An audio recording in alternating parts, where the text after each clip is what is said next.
বিষ্ণু ইসলাম আরো ভয়ঙ্কর কথা বলেছেন। তিনি বলেছেন, মান যালামা কিদা শিবরিন মিনাল আরদি তুবিকাহু মিন সাবঈ আরাদিন। কেউ যদি জুলুম করে তার ভাইয়ের 1 বিঘত পরিমাণ জমিন খায়। 1 বিঘত চিনেন তো? এই যে আমার এই আঙ্গুল থেকে এই আঙ্গুলটা, এটা টান টান করলে যতটুকু জায়গা, এটা বলে 1 বিঘত। শিবের আরবিতে বলে শিবের। হ্যাঁ, মান যালামা কিদা শিবর। বিষ্ণু বলেন, এই 1 শিবর, 1 বিঘত জমি যদি কেউ অন্যায়ভাবে জুলুম করে তার ভাইয়ের কাছ থেকে খায়, কিয়ামতের দিন তুবিকা আলাইহি সাবউ আরাদিন, এই 7 জমিনকে আল্লাহ তাআলা তার ঘাড়ে চাপাবে। খা এবার, খা। অন্যের জমি খাওয়ার এত শখ ছিল, এবার 7 জমিন ঘাড়ে কর। কিয়ামতের ময়দানে আপনার দেহটারে বিশাল আকৃতির করা হবে, এই 7 জমিনকে আপনার কাঁধে তুলে দেওয়া হবে।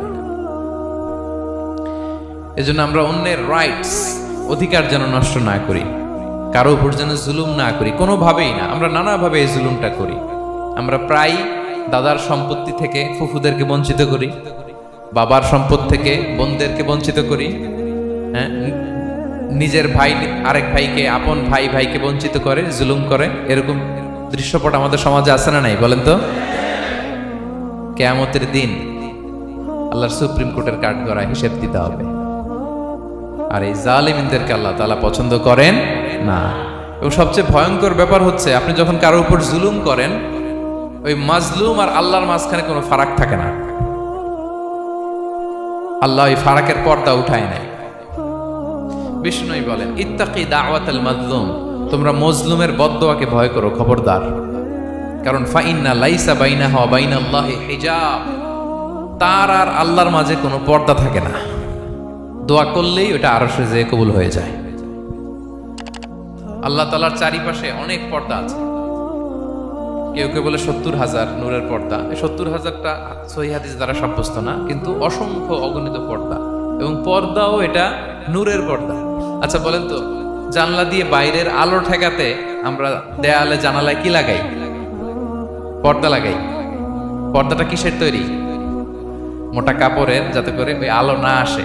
কিন্তু আল্লাহর চারদিকে যে পর্দা, ওই পর্দাটা কিসের? নূরের, আলো। ওনার পর্দায় আলো দিয়ে তৈরি। সুবহানাল্লাহ বললেন না? বিষ্ণু বলেন, ইত্তাকি দাওয়াতাল মাজলুম, মজলুমের বদদোয়াকে ভয় করো।